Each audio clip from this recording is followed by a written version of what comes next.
Hello, welcome to the IOSH Magazine webinar. I'm Louis Worsterman, IOSH Magazine editor.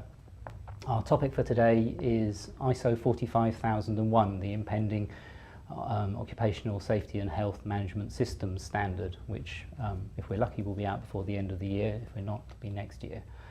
I have with me today three gentlemen who've been interested in or involved in the development of 45001. Would you like to introduce yourselves, David? Thank you.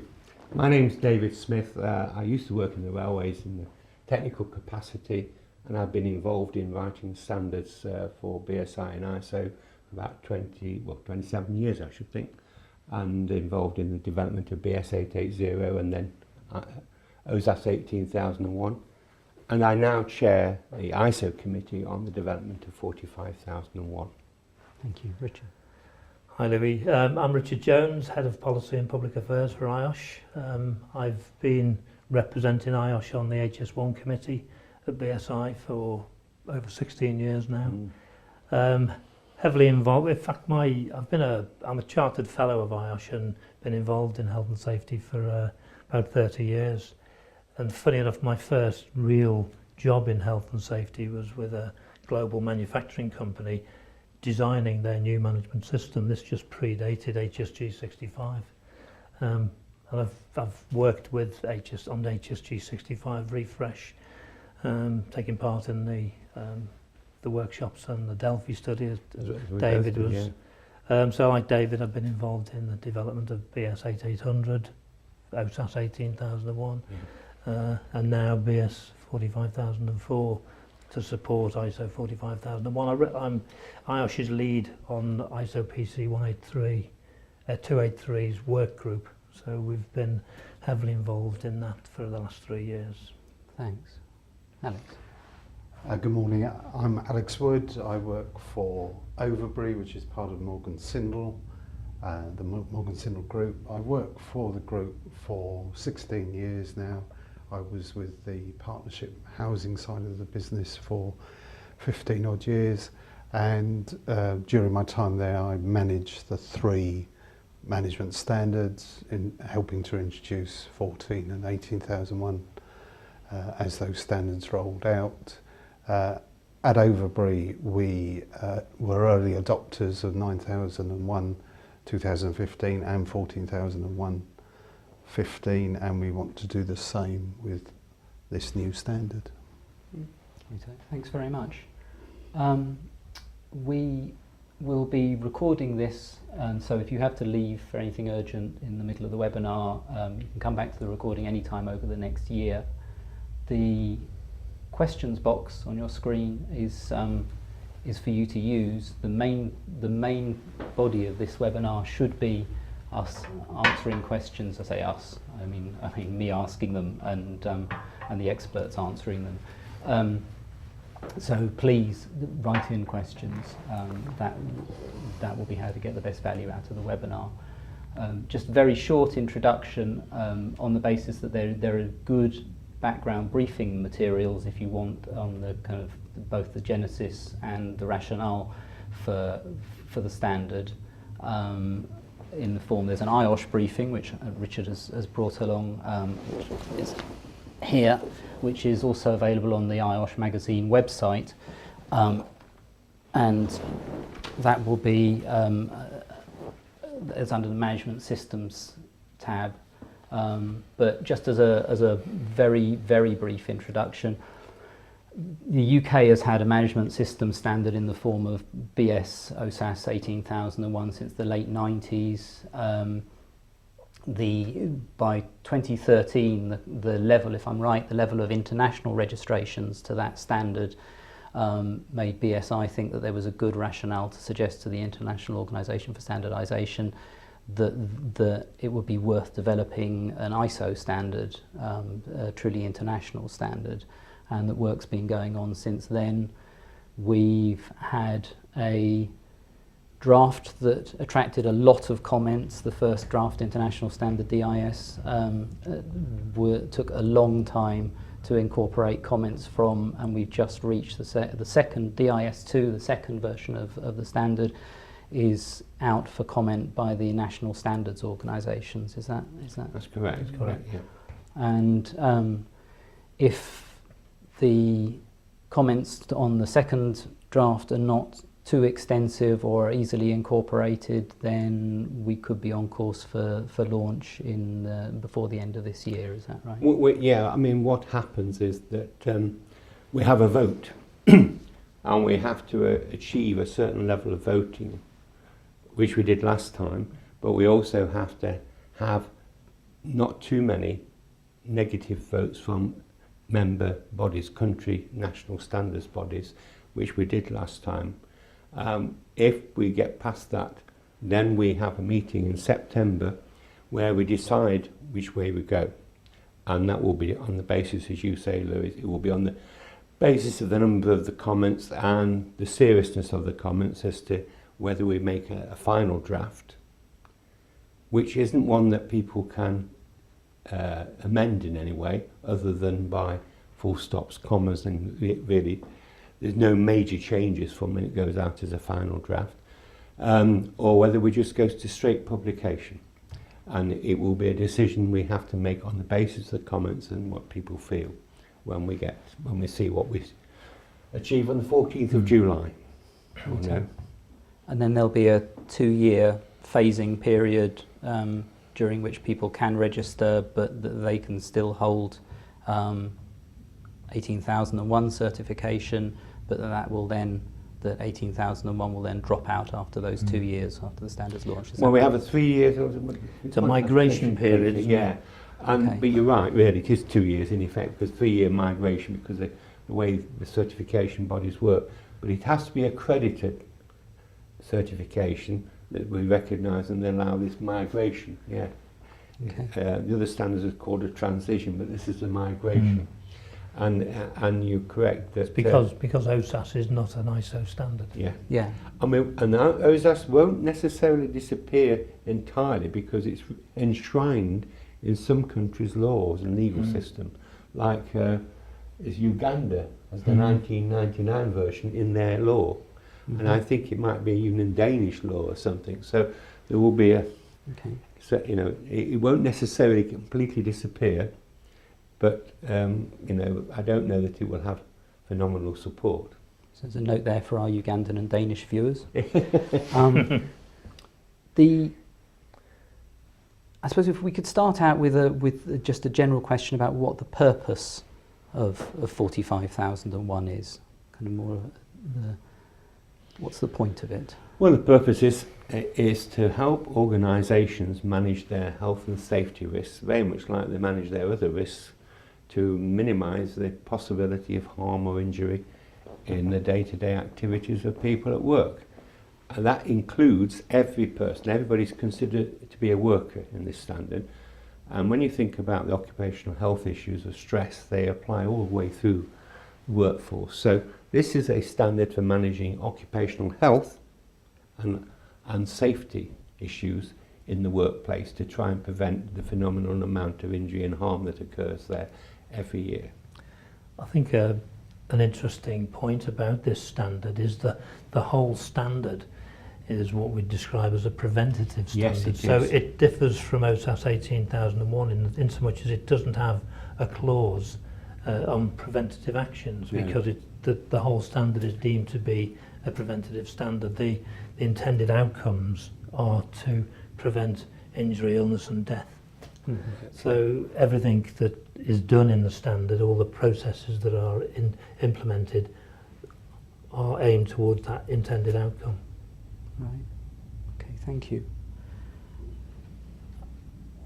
What else would you say? Actually, that we could go on to that. The main differences in the standard between the standard and 18001. Alex, that would be something you've been looking at.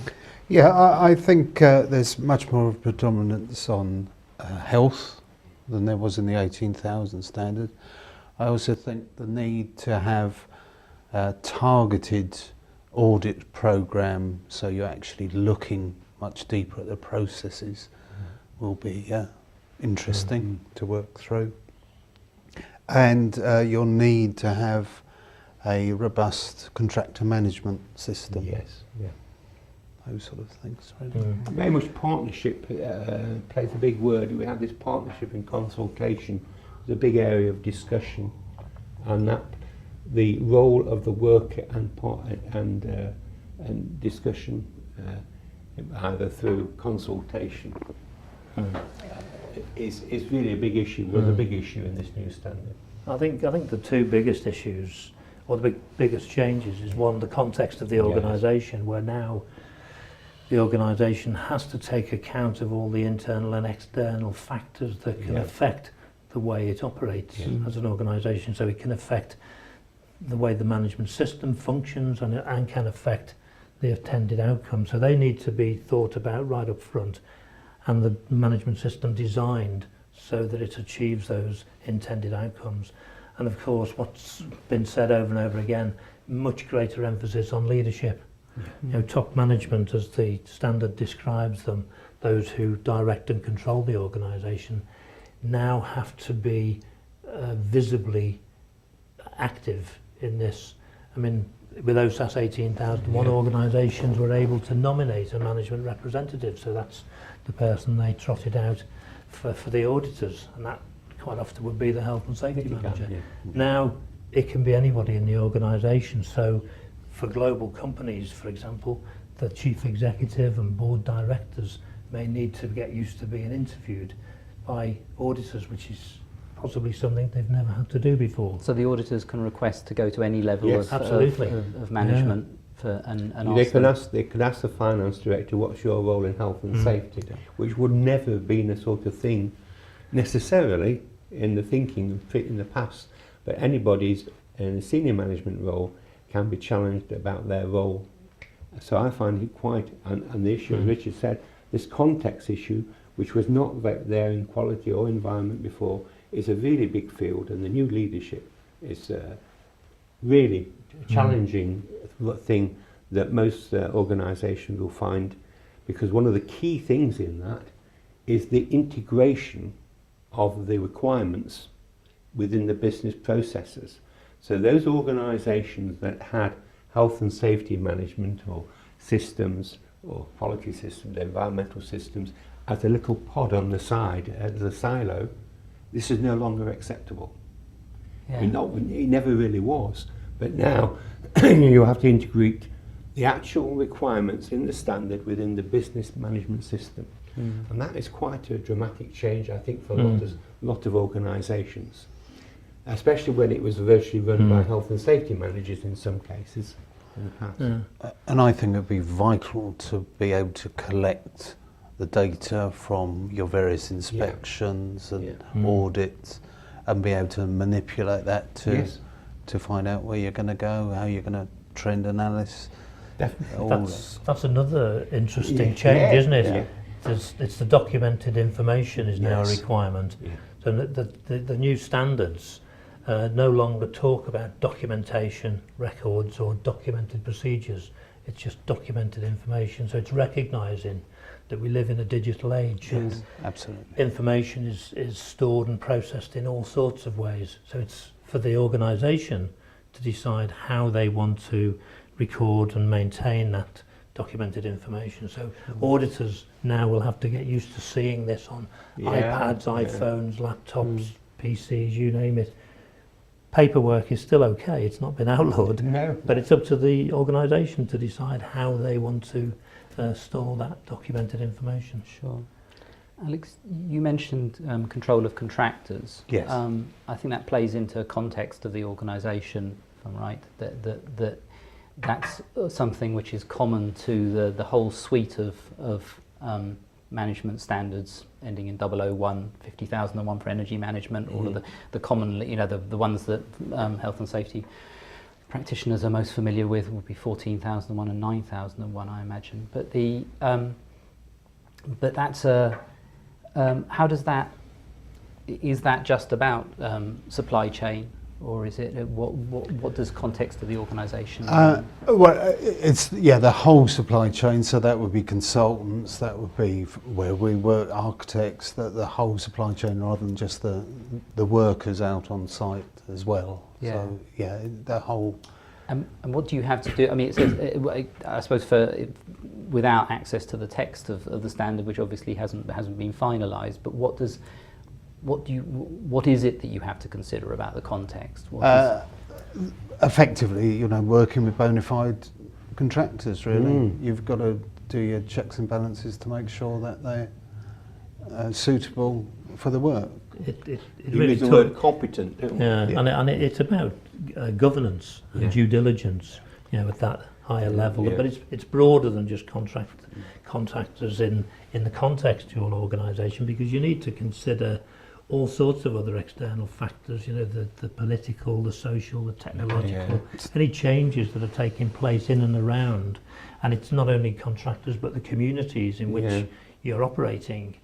Any interested parties, they use the term interested parties rather than stakeholders. Yeah.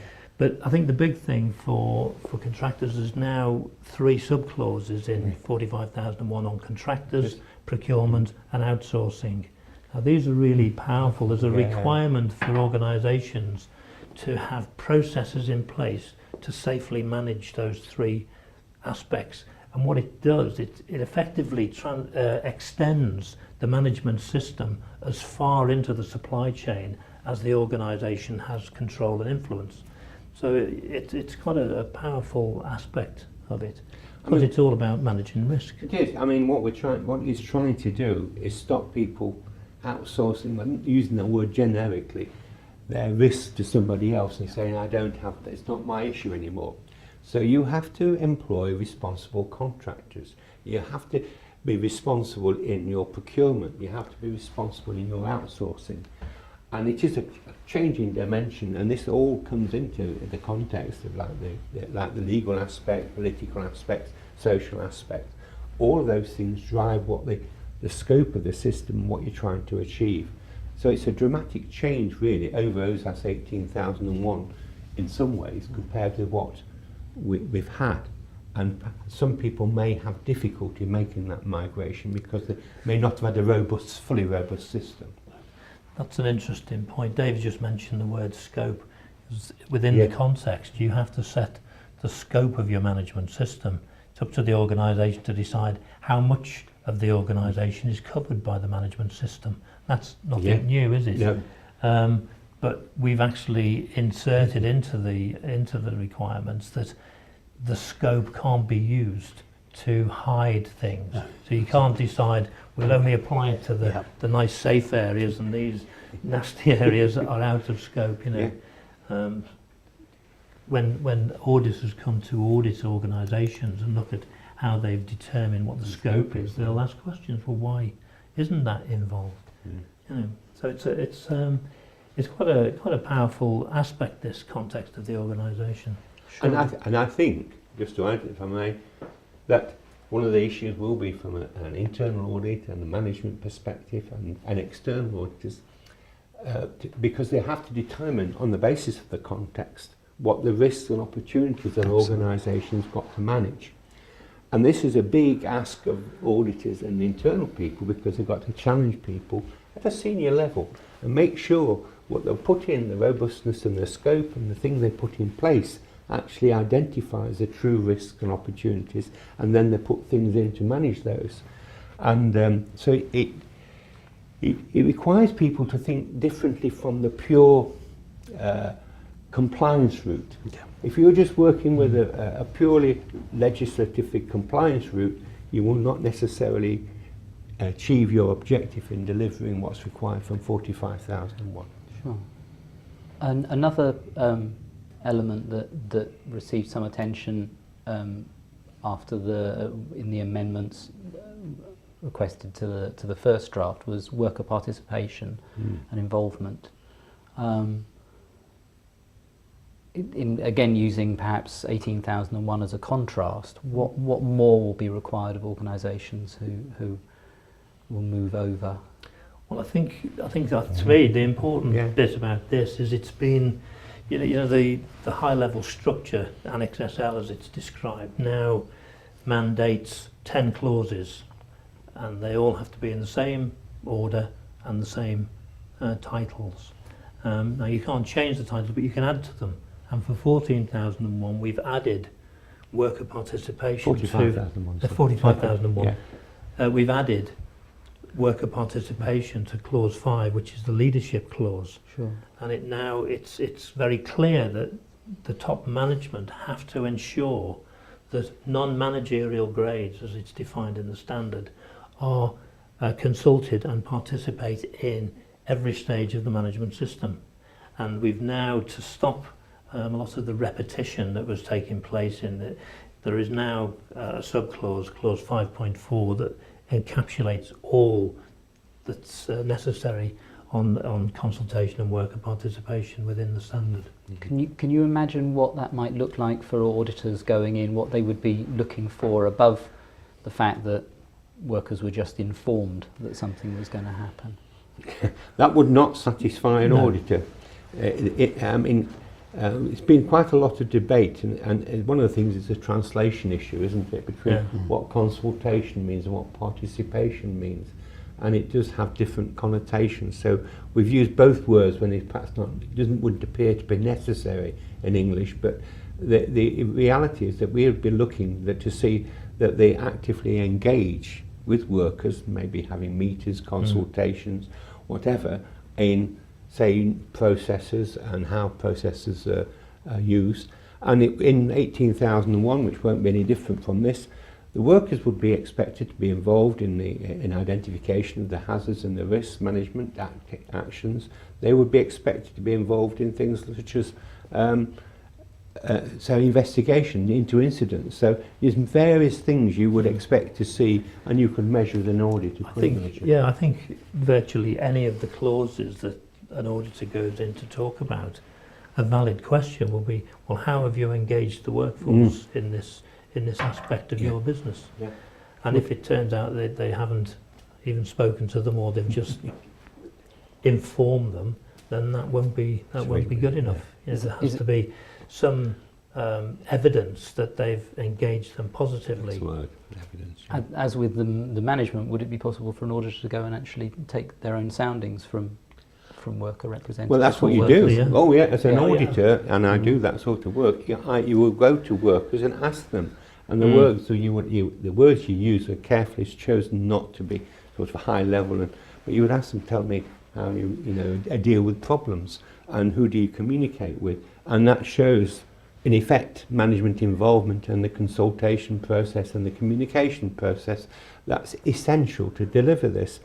So you can get it from workers, can't you? Yeah, I think it's a good point as well, Louis, because this standard can apply to all sizes of organisations in all sectors now. A lot of people were saying, well, isn't it a bit too much for a small company? But it's a risk-based system. So whatever the system is, it needs to be proportionate. And this is another aspect, a key aspect of the context. It needs to be proportionate to the size, the type of operation, and the risk profile of the organisation. So if you get a very small company, micro companies, for example, they don't have things recorded in paperwork or whatever. It's a more verbal culture. So it's perfectly valid for an auditor to go in and talk to the boss and say, well, what do you do about X, Y, and Z? And the boss to repeat that, then go and talk to worker, the same question, in effect. What do you do about so-and-so? And if he gets the same answer, then that demonstrates that there is a process that's understood and applied, and that they don't have to see reams of paperwork and anything onerous. David, you mentioned risks and opportunities, which is a phrase that comes up in the management system standards. And someone's asked how that applies in OHSH management. I think risks perhaps we can guess more easily than opportunities. We still have the hazards and risk element that we identify specifically to any work activity. But there are business risks and opportunities within the system as well, which are wider than this sometimes. And you might, for instance, an example I've used is, for instance, if I was going to do a cultural change program, it wouldn't be for a specific risk or hazard. It would be to try and change the attitude, which would have an impact on the quality, environment, productivity levels, and health and safety as well. And that might actually improve the performance in health and safety as well as other issues. So we're looking at what we can do from opportunities in the workforce, in the skilling of them, might be training, whatever, which are wider than just dealing with one specific risk, which is where we, in the past, we just looked at controls that apply to one hazard or one risk. Now this is broader in the sense it's more business and system risk opportunities we're looking for at a high level. I think this is one of the challenges we've had to deal with in adopting Annex SL, because risks and opportunities is written in the core text, so we can't do anything with this. And recognize, most health and safety practitioners will say, when you look at hazards, there's not many upside risks to that, but we've had to sort of separate out in a way. Yes, we have. So you deal with the risks associated with the health and safety hazards, but you also deal with the risks to the management system itself. What can, and this comes back to the context, what can affect adversely or positively the way the management system operates, and what opportunities are there for improving the management system. So it's, and you can take opportunities. Say, for example, you're installing a new workshop somewhere. You can, what you had in the past might have been a real, dog's dinner, built up piecemeal over years, but you got the opportunity to start from square one and design in safety right from the start. And I think that's one of the other positive things about 45001 is the hierarchy of control is very much an upfront bit. It has to be mentioned in the policy, and it's used at the very earliest stages in the management system. So health and safety is designed in, and wherever possible, hazards designed out. I think that I think when you think about it, in organisations, and it applies particularly in your sector in a way, reputation is everything. And what you don't, a good reputation, a good record of performance is one of the things that the people that give you a contract will look at. And that bigger picture about performance and things and opportunities to make sure you're at the top of the league or on the bottom of the league is critical. And that is a business opportunity rather than just a health and safety direct risk as such. It's a bigger picture. And the way the standard is written to make leadership and management commitment a far more dominant piece will actually help in that.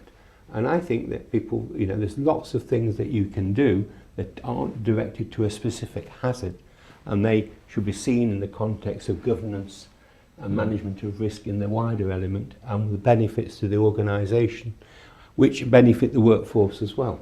Yeah, and the worker involvement in those opportunities. Yes. To grow them. Can I briefly bring us back to context? Because someone's asked, would you envisage auditors going out to suppliers to check engagement and control of and influence of suppliers? I think particularly with contractors, I would think that I would have expected that you want to check that there is a line of, and the construction sector would be a good example again, where you would be the whole governance issue, really. Same as 14,001, really. With waste, for example. I think you've got two aspects really, where you've got contractors who are working alongside employers. That's particularly prevalent in the construction industry, and so it would be fair comment. You wouldn't expect the auditor to go significantly into the supply chain, but if there was a key process that had been outsourced, then that outsourced process is part of the management system. So it would be fair game for auditors to go and look at how that's being managed in the outsourced. And you could put it into your scope, couldn't you? Because that would be a legitimate scope. I'll visit 2 or 3 suppliers a year, or could be. Yes, I would expect that. Rather like you do in environment, you'd do the similar thing. I think the decision would be, Louis, on that one would be on the risk. So as an auditor, my attitude would be to look at the risk something poses to the organisation, and in its performance, and then you would pick those that are critical ones or at the high level that you need to check. It may not be an office space unless it's a health issue, but it may be, but they are in the construction sector. It's very typical, or some of the supply issues and delivery issues. You may have a company delivering, lots of parcels and things. There would be, and you may outsource that to some extent, but you would want to make sure the calibre of the drivers and the vehicles and the service. Yeah. You wouldn't just leave it without checking it out, I think. Sure. If I had a question through that, if people are already gathering set information because the standards are very much the 001 standards are very much aligned, the Annex SL requirements.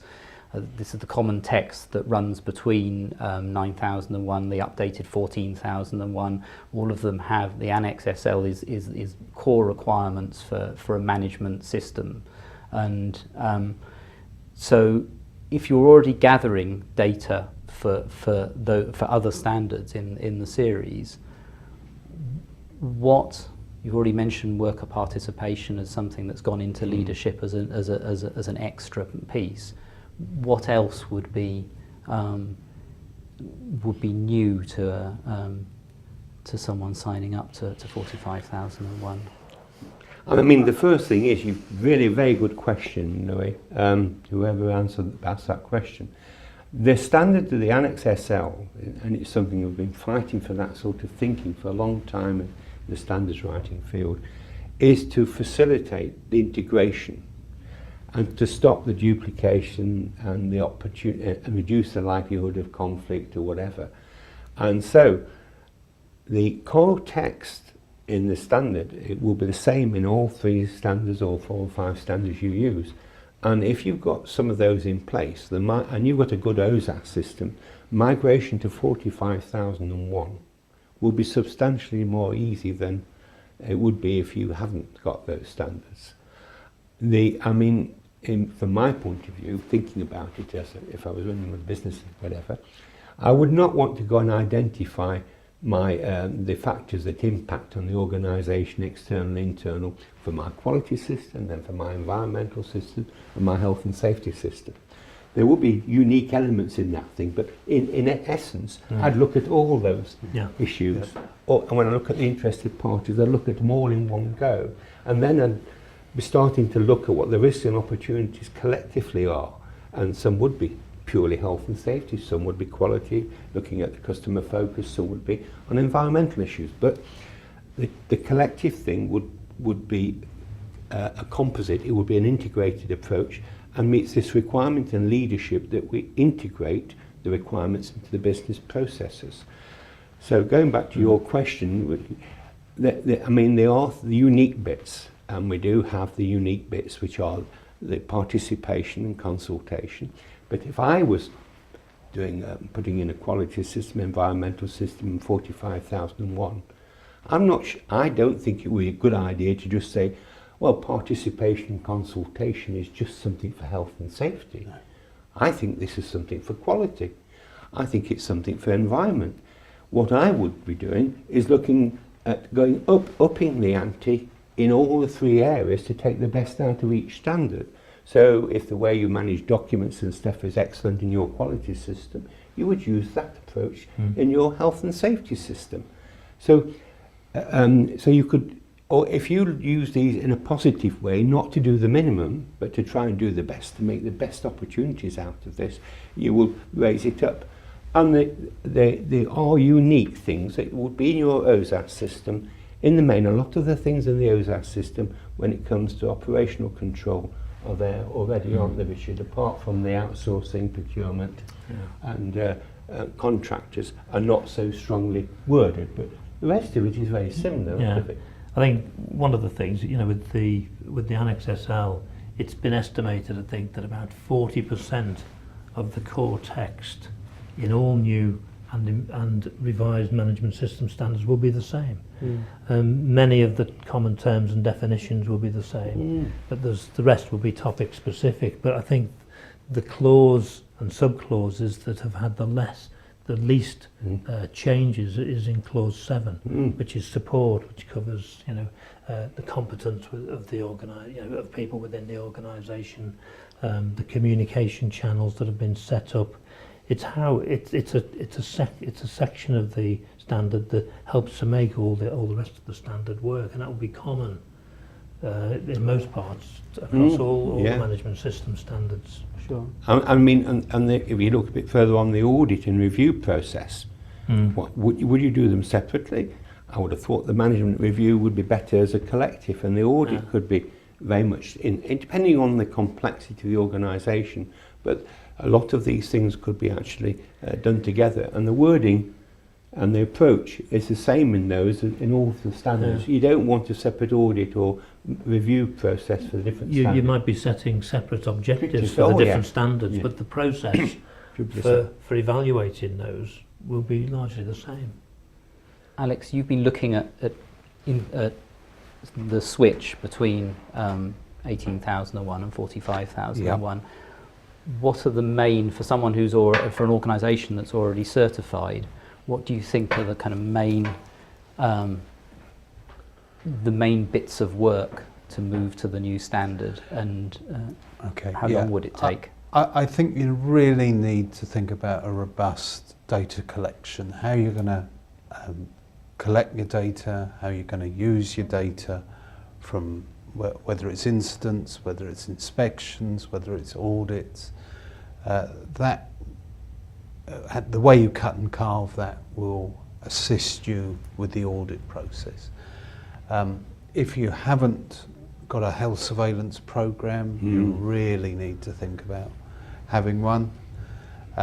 Work engagement, effectively it's part of CDM already, and consultation, so certainly in the construction industry I don't think that's a difficult box.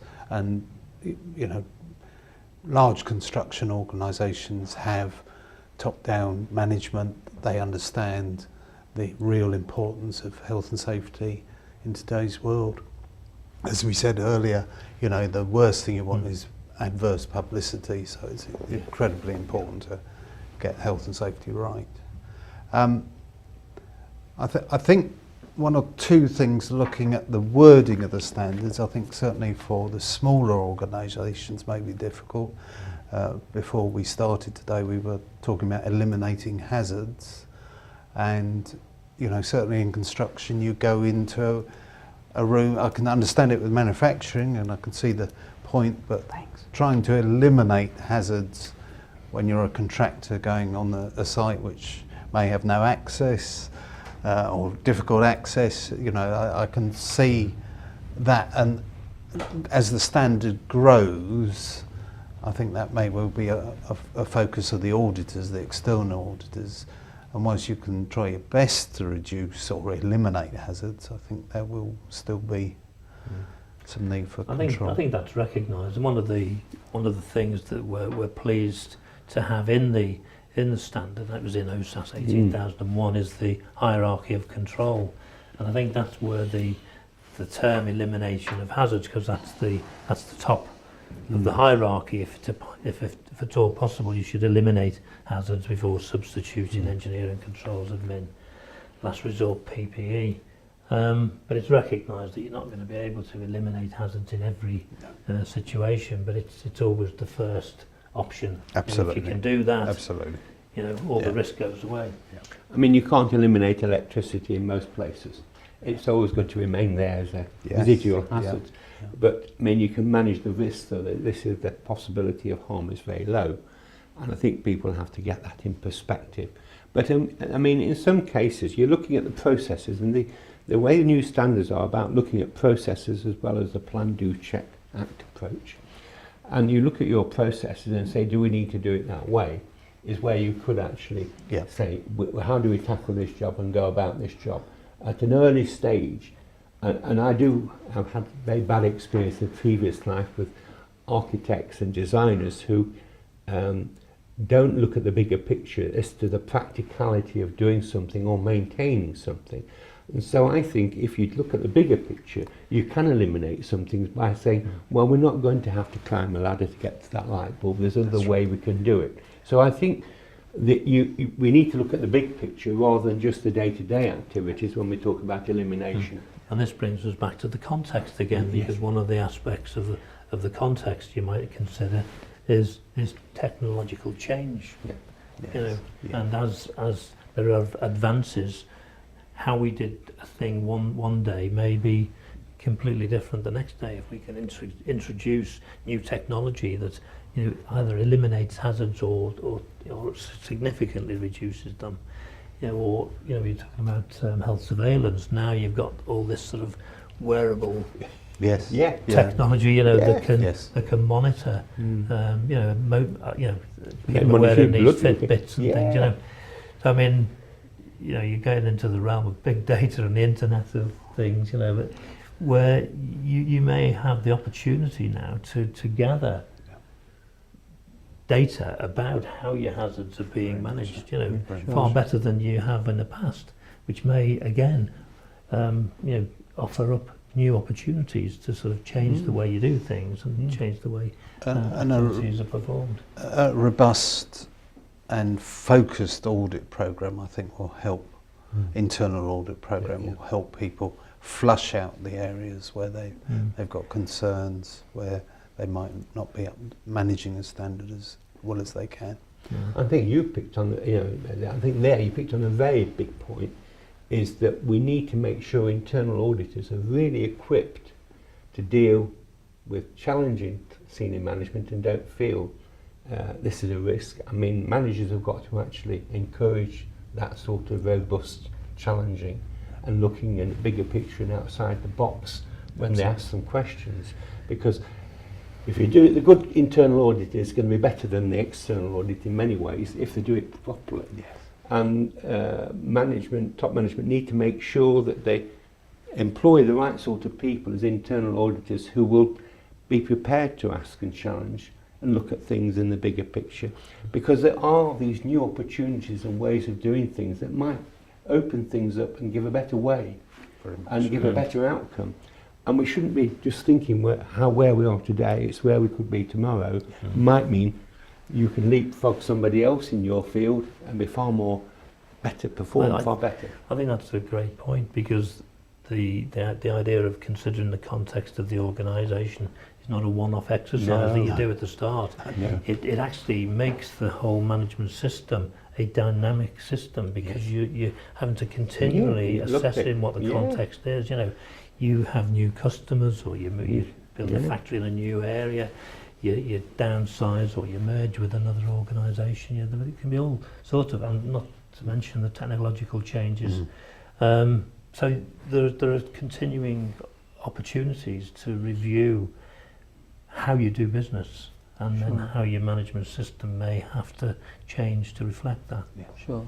I mean, I think in the sector of construction, not just picking on that, but the technological changes reduces some of the most hazardous activities to a manageable level, because you can do things in a different way without having you separate the person from the risk. And so I was seeing the new standard that management review, must be done once a year, but in that you should be looking very much at the context and what the opportunities and new changes that may be appearing in your particular field that may help you manage the disciplines that you're trying to manage in a better way. A couple of questions on documentation and guidance. Richard, you mentioned earlier 45,004, the guidance that will come out to support people in implementing 45,001. One of the questions was, will that be out at the same time as the standard? Yeah, that's the intention. Okay. We're trying to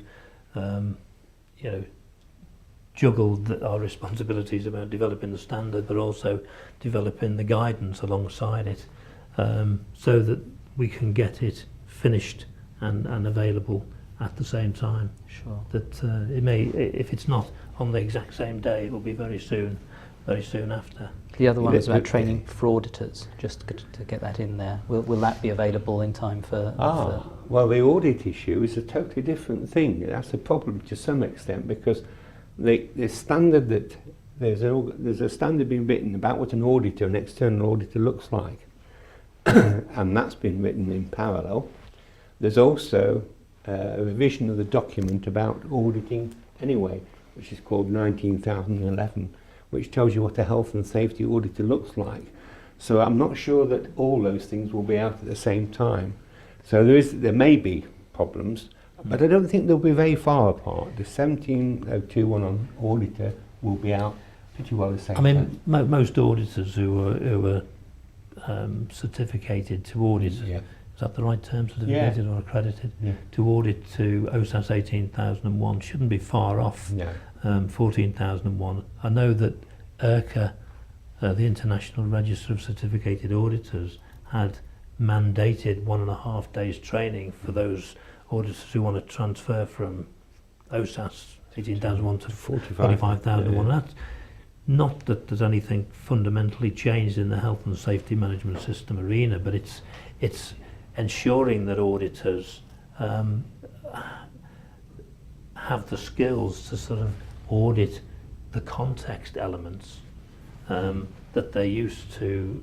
They know they're going to see documented information in all manner of systems, but importantly as well is having the interpersonal skills to talk to the chief executive or a board director of a global company, who they may never have had to talk to before. There's a slightly different language and approach to be taken there. It sounds, so I think it's... Yeah. It sounds overall as though it is going to be more work to implement than previous management system standards in OSH. It sounds more demanding in the sense that if you have to train senior management in their responsibilities if they're not clear on those, engage more with employees if you haven't done so before. If we come back to this business of smaller organisations who might be obliged by their suppliers to sign up, is that not in a country that prides itself on a regulatory system based on proportionate risk management and as low as reasonably practicable? Is that not excessive for smaller suppliers? Well, I think it's going to happen whatever you've got. Yeah. If 45,001 wasn't here, we'd still have OHSAS 18,001, and you'd have organisations, mandating certification to that. When customer organisations are considering employing other organisations for whatever, whether it's product, goods or services, they have a due diligence responsibility to make sure that they're not importing risks or extended or making their risk profile worse by taking on this supplier or contractor or whatever. And it's an easy way to say, well, do you have this certificate? For the smaller organisations, I think there is a business decision to be made. Do I want to be available to offer my goods and services in this market? So am I willing to take if they consider it hurt, to get certification to this standard in order to be able to contract? I've heard comments that some have said, well, it's unfair if you go and you get yourself certificated to this and then you don't get the contract. Well, that's not but true. the issue is if certification to a standard is a requirement, then all those tendering for the work will all be in the same boat. So it'll be something else they didn't get the contract for, not that. But I think they need to look at the bigger picture, the benefits that can accrue from having a effective management system standard, and the long-term benefits that might bring them in positioning them well to tender for future work in the going forward. I mean, if it's not a pun, it's no accident that the model that's chosen is very similar to, it has a lot of similarities with the new refreshed HSG 65. This is because we guided the HSE, this is what was coming. And I think you'll find that the wider picture needs to be recognised in this new world. I come across big organisations, you know, one way or the other, like Marks and Spencer's or Sainsbury's, who are going out to countries in Africa, such as Africa, and looking at the avocado grower and the pecan nuts to make sure that the workplace is good and that they've got right environmental controls and quality. Now, it may mean that those companies charge a little bit more, but if you don't have those things in place, you don't get the business, so it doesn't matter. You can. There may be a premium, but they're looking for those things that give them assurance when they're selling to us in the public place, that they know that behind that, the companies who are operating on their behalf are doing a good job, and they don't want to be exposed to risk by having poor companies operating. Yeah. So the baseline is to have these things in place, because otherwise you won't get any contracts, as Richard says. And the thing is, you then got to outbeat them in other things, and it isn't a price issue. In many cases, this is more to do with looking at getting the job done on time to the quality you wanted, and without risk of failure because you've got a business interruption through bad management. So all those things come into the play of the big organisations. It's continuity of supply, reputation, and they drive that down by using these standards to put them into smaller businesses. On this is a very specific question.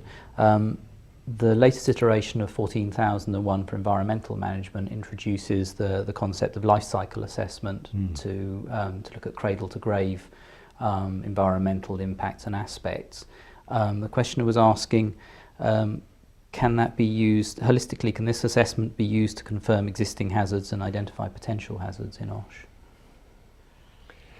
You can use a similar sort of approach. I mean, I think you should be careful. What it says in 14,001, you should use life cycle thinking rather than necessarily have to do a true life cycle assessment. I mean, you can have a sort of, depending on the world you're working, I think, and you could combine the sort of thinking at looking at these things, and it would depend on the risk in the business sector you're in as to how you can use that. So I think a specific answer saying yes or no isn't appropriate, really. I think there is wording in the standard, if I remember rightly, that when determining the risks associated with any particular hazard, you need to look at virtually a life cycle approach. So from the initial design concepts, trying to design out any hazards, but you need to be considering how it's going to be used by the end user, how it's going to be maintained, and ultimately how it will be safely disposed of. So it's not considering the environmental aspects of that, but it's how, what health and safety risks may arise from somebody who's going to dispose of it. We were talking earlier about the waste management industry, it's a good example, isn't it? If you can make stuff that doesn't have to be disposed of and destroyed of, we're coming into the the circular economy now, aren't we? Where everything is reusable. So you need, when designing things, I think it's an important aspect now to consider the whole cycle about when it's finished with its useful life, how can you reuse it safely? I'm sure the average OSH manager watching this would agree in principle, but would say, good luck trying to, in that job, trying to influence the design of products so that they are recyclable. In a kind of, if you're in manufacturing in OSH or whatever, trying to, it isn't going to be to satisfy 45,001. You aren't going to completely change the production process. And it depends on, a larger organisation may have that opportunity to influence, but smaller organisations will have limited opportunity for influencing. But they can decide where they get their goods or products and things from themselves, and that might be something they can control. Sure.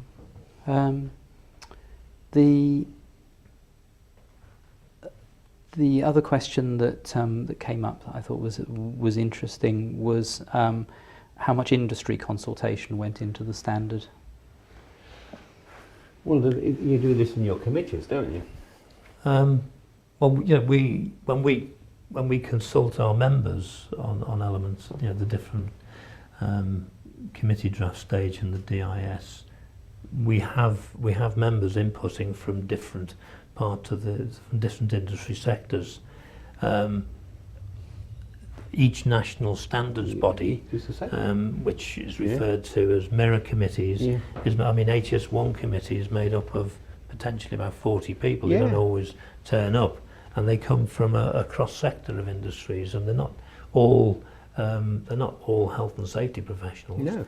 You know, the people from trade bodies and other industry sector bodies. So you'll have things like Federation of Small Businesses rather than, which isn't sector, but you will have the Engineering Employees Federation or whatever. You'll have a mixture. So all those people have an opportunity directly on the committee to make their impact in all the countries they are. And then when they go out for wider consultation, which these things do, specific industries will make a comment which will be considered in the bigger picture as to its relevance and whether it's possible to encompass it or take it on board, and they do that. So I the think feedback's good, isn't it? Many of the national standards bodies who attend the project committee meetings have a delegation of 3 perhaps, and there'll be a mix. Yeah. Certainly an industry person and a worker representative is quite often seen. Sometimes we've had from the UK, you've had HSE representatives as well. So it's not. So it's the representation at the meetings reflects. So you have very strong worker representation from some countries, very strong manufacturing or management consult representation. So it is a mixture. They say there'll be 120, say, at the next meeting, and there'll be a real mix of people. Okay. The linked question, has the insurance industry been involved so that there's a chance that people who are certified would see a reduction in their premiums? It's not a very strong link, but there is a representative from ABI on the HS1 committee, BSI HS1 committee. I would be very surprised if other countries' national standards bodies committees don't have somebody similar from that, but I don't know for sure. No, I don't. I think certainly the German delegation would have. I mean, their whole system is driven by insurers. Yeah. So it's their country in Germany, they have a very strong. It's the whole thing, the factors and levels and how things are managed are directed from an insurance background. But in the UK, the insurers, from my experience of 20 odd years, is that they've been very proactive in promoting this and encouraging it, as they see this as actually being very helpful as from their point of view, and encouraged people.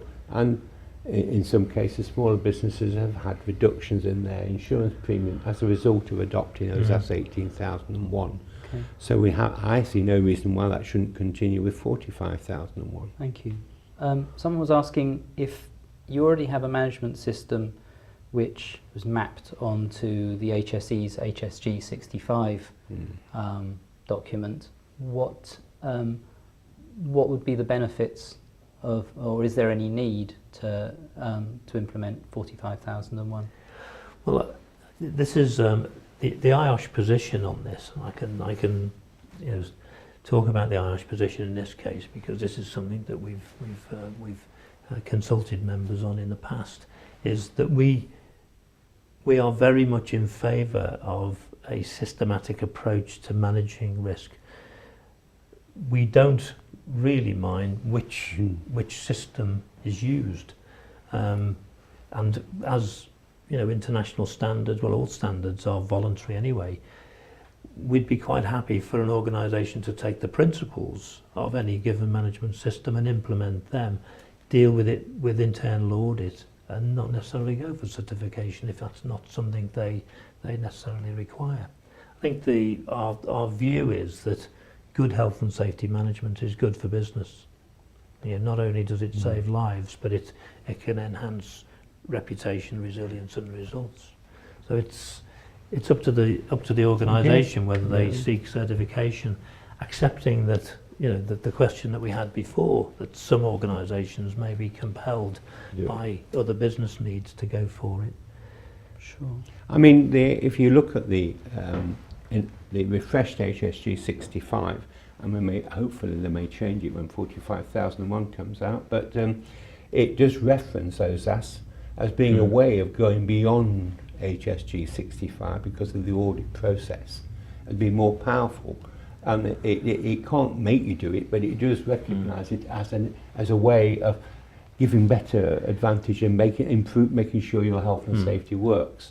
So the HSE does encourage it in a way, even though it cannot mandate it, because there's no absolute requirement for audit in the HSG 65. No. And I think that's the big difference, isn't it? HSG 65 is guidance on those elements that go to make up a management system. It's not a management system per se. Yeah. Where ISO 45001 and before that is the requirement standard that explains what you need to do to demonstrate that you're doing all the right things to establish an effective management system. Sure. There was one very specific question, which was that if an organisation contracts external health and safety providers, consultants and so on, would an auditor be looking for a minimum standard of qualification or evidence of competence from those? Well, this is a good point. IOSH tried and probably just narrowly failed. I think it was in Toronto, wasn't it? We wanted an explicit requirement in the standard that organisations had to have access to competent health and safety assistance. Now that's not to say that they need to employ a consultant, they can have somebody trained in-house. It was narrowly defeated, but the catch-all in the standard is that there needs to be relevant occupational health and safety competence throughout the organisation. So whoever is engaged by the organisation to carry out tasks, they need to be able to demonstrate that they are competent to do the role that they're doing. Absolutely, all the way through management, whatever. Competence is a key element. So rather than state that you've got to have it for this bit and that bit, it really says if every bit of it you have to be competent to do it one way or the other. So I think it is addressed, but not necessarily specifically outlined. It's rather like the participation and consultation. You could put it in every clause and then it just overwhelms it. You just say once that it needs to be done, and it's very clear that it has to be done through the whole thing. And I believe that competence is the same in training. Is mandatory in that you have to make sure that people are competent, and that would be for health and safety providers as well. And I don't think it's the position of a standard to define what is health and safety competence in every case. That the training and qualifications will differ right across the world. So it's. Sure.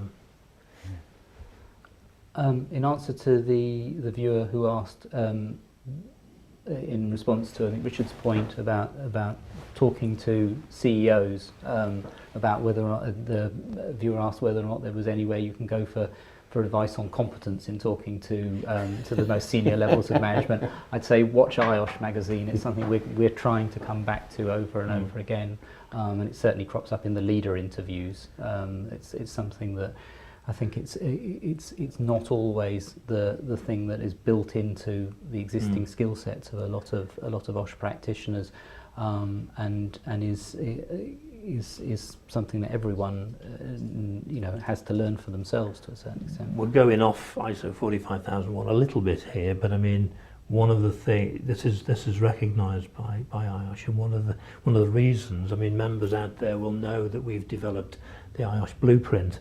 Now what we're doing there is building up a knowledge library, so that when members use it to map their skills and career pathways, there will be an easy route to find the relevant knowledge and information that's required, and certainly heavily influenced in there will be what we describe as the soft skills, those interpersonal skills and business skills, so that members are better equipped to deal with senior management within their organisations for whatever reason. Sure. you know, at a very sort of local level, you know, members may have to go and make a business case to managers to implement a particular intervention.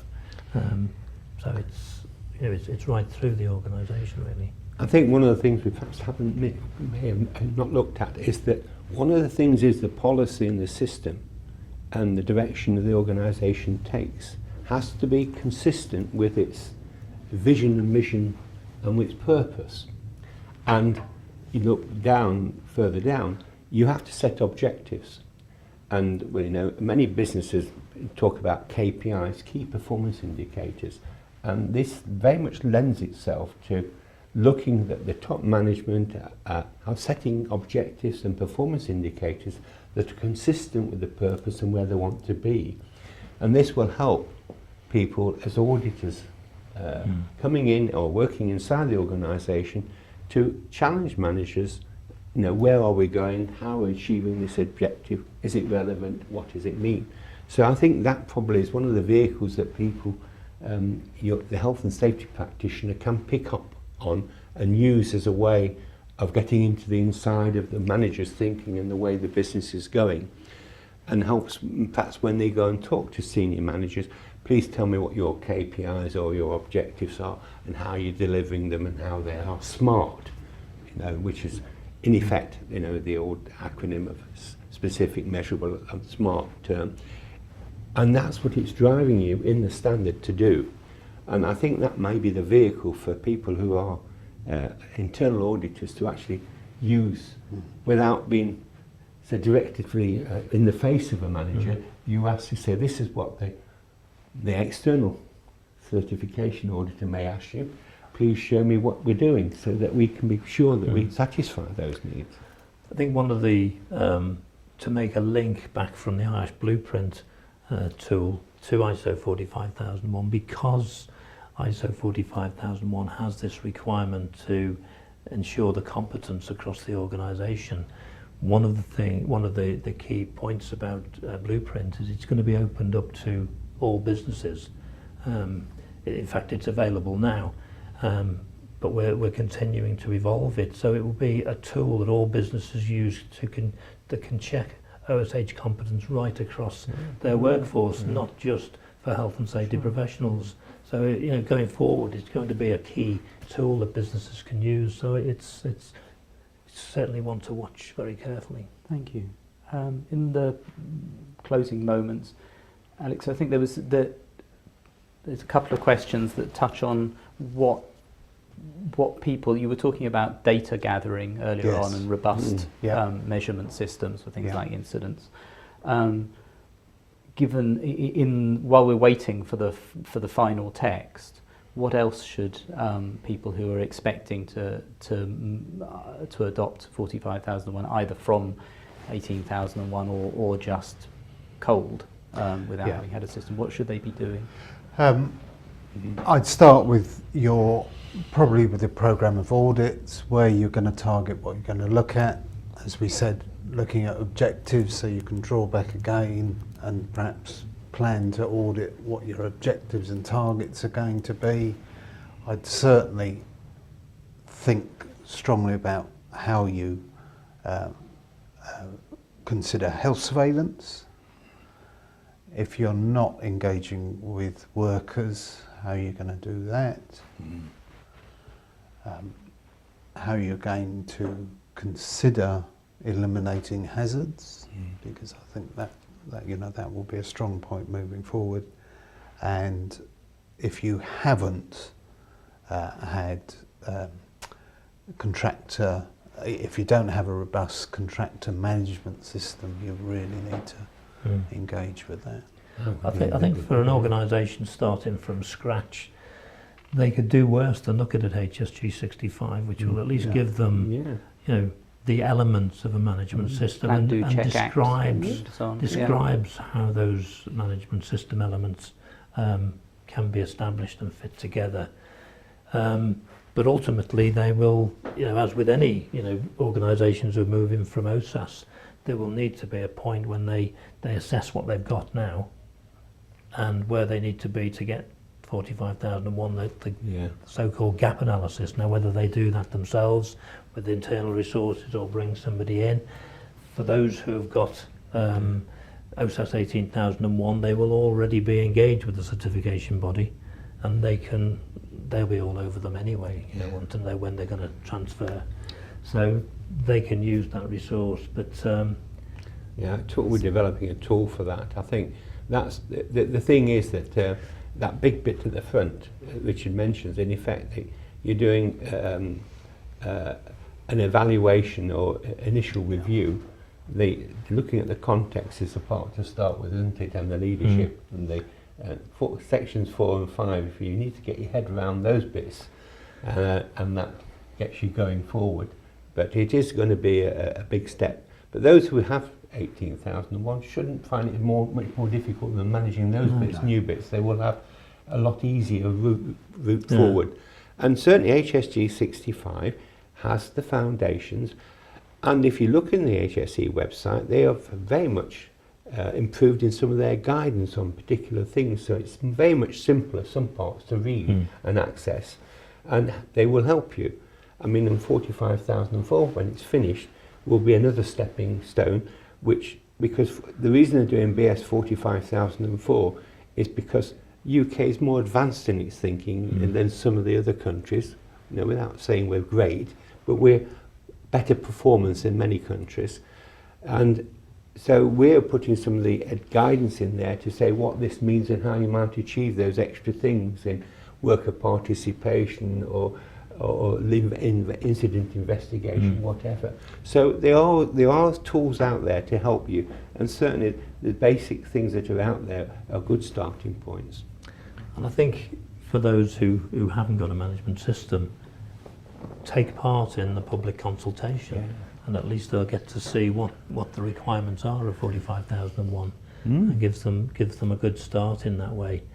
I know we're nearly running out of time here, but I would like to say to any members out there, if they haven't already done that, visit the IOSH website where we've got an ISO 45001 resource hub. You'll have to log into my IOSH, where there's briefings, webinars, and presentations, PowerPoint presentations, and we'll be continually updating that and what we want. And if any of you out there are thinking, like Alex, of being an early adopter of 45,001, get in touch with me. I'd really like to work with you to try to develop case studies so that we can post them on the website and help everybody else. And we hope to make that more widely available to the general public in time. Thanks very much. So yes, your last opportunity to see the standard for free, if you're an IOSH member, is to go and comment on the current draft. Well, even if you're not a member, you can go onto the BSI website and you can see it clause by clause. Yeah. You can comment clause by clause, so you can do that an input, which is then consolidated and reviewed to see whether it impacts on the comments. Or for about 68 Swiss francs, you can buy it from ISO. Yes. Just one last one, I think, which is an important one that's come in, was Alex, if you were making a case to a finance director for the cost of certification, what would you highlight? In order to, certainly in the construction industry, in order to get on a number of tender lists, you can't. But that's not really about benefits. That's about that's about okay. You can't not. Yeah, no. Well, the benefits will grow out of. I think the data collection will be fantastic, so we can do much more root cause analysis of why people are doing wrong. Grow with that. Use that to assist your supply chain.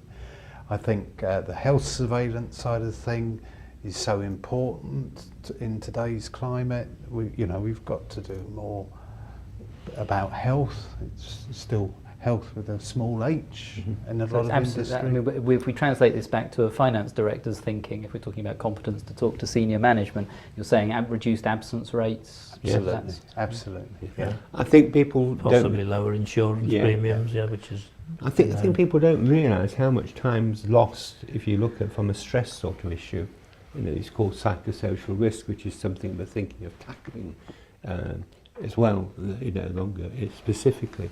But if you look at the cost of that to the economy and to each company, it can be quite enormous.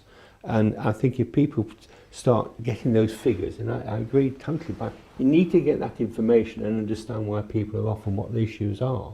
And when you start doing that, not in an aggressive way, but in a way to help, and it's done properly, then you start to get a picture of why the absenteeism is so much higher in your company compared with other companies.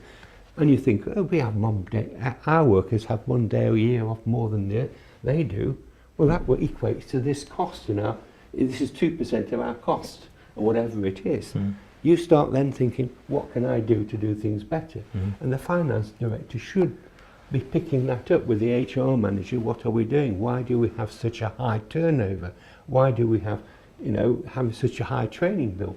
And these things can all relate to little bits of the picture in the management system that all correlate. And it might be we don't consult, we don't participate, we don't train, we aren't looking at competence, we don't have good management. But they actually all add up to better performance if you get it right. And then that's a business case for you. So I should actually flag up here the IOSH Life Savings campaign. The material's still on the website, and this gives you all the tools for making the business case. But we talked about HSG 65 quite a bit, and HSG 65 is the number. The title of it was Successful Health and Safety Management, and HSC created this in 1991 when the European Framework Directive came in, and we knew that management systems were going to be required. Now, they did it by going and looking at what good companies with good health and safety standards were doing, and that's what they put into their first HSG 65.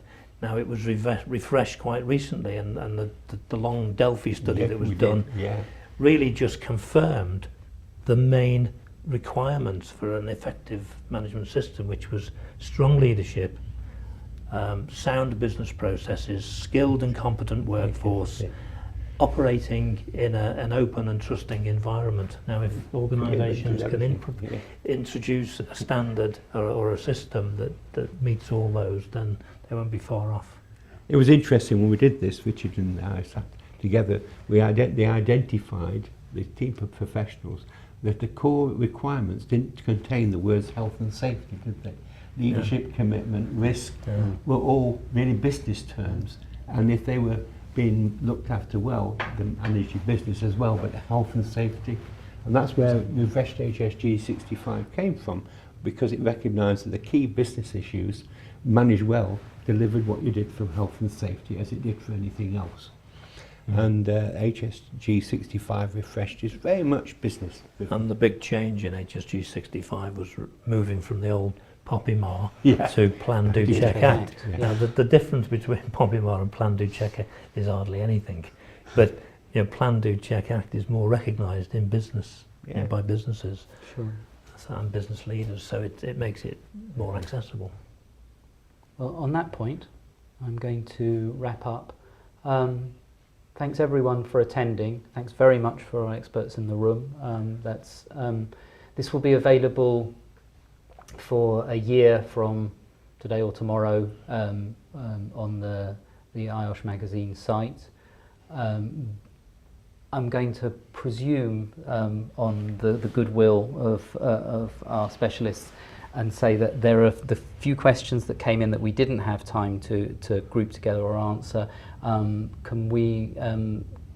Would you be willing to provide answers to those, and then we can put them up on the web? Absolutely. Thanks very much. That's much appreciated. So thanks again for attending, and this is the end of the webinar. Thanks for the opportunity. Thank you very much. Thanks, Louis. Thanks. Bye, everyone. Bye. Bye.